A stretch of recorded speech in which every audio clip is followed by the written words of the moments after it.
Yan, re-reactionan ko lang yung, yung mag-asawang nag-tourist yan, nag-tour dito sa Paris, France, no?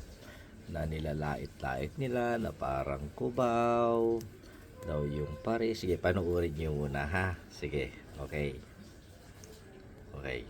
Kay layo ng aming nilakbay.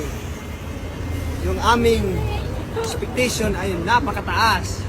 Pero parang nasa Cubao ka lang. Sa tabi ng Cubao. Ito na. Diyos ko, Lord. Yeah. Alam mo, sumakay ka lang ng MRT, baba ka sa Cubao. Kita mo na yung Eiffel Tower. Cubao naman yan. Ayop.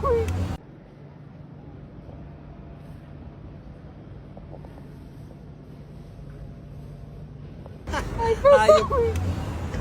Pag hindi lang namin pinakita yung ano kanina, yung mga dinaanan namin ako, may mga squatter, nakikita lang natin ang ganda sa pelikula, ang ganda Sa sa picture. Instagram. Oo. Ngayon, ginastusan namin para makita namin personal.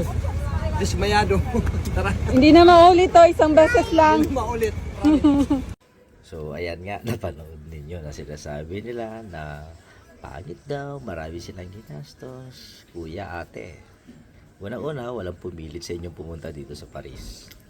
Pangalawa, pag bumibisita ka sa isang lugar, because me, myself, ay nagiging turista din sa ibang lugar, I only appreciate yung mga good qualities at good features ng city na binibisita ko, isang lugar. Maliit man yan o malaki, I appreciate because that's what I'm looking for. Yung mga magagandang senaryo, yung magagandang tradisyon, yung magagandang kultura. Huwag kang negative.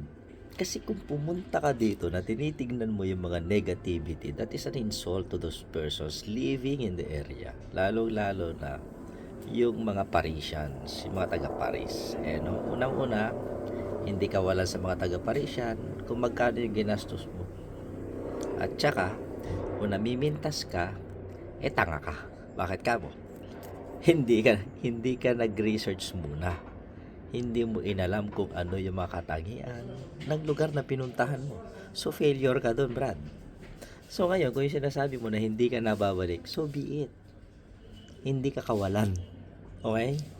Hindi kayo kawalan sa lugar dito sa Paris kasi mas marami pang turista ang titingin at ma-appreciate ang Paris, France, lalo-lalo ng Eiffel Tower. Kabayan, pag may pagmamalaki yung pera mo.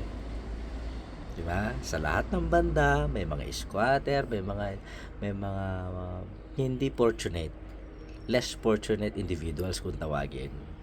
No, saan ka man panig sa mundo pumunta. Okay? Hindi ko lang alam saan ka ba galing? London? Hindi sa panlalahit pero marami din yan. Okay? Pero hindi yun ang dahilan para laitin mo yung buong lugar. Matuto ka, kabayan. Huwag kang kahihiyan na lahi Pilipino. Insulto yan sa amin na naninirahan dito. Okay? Ingat lang.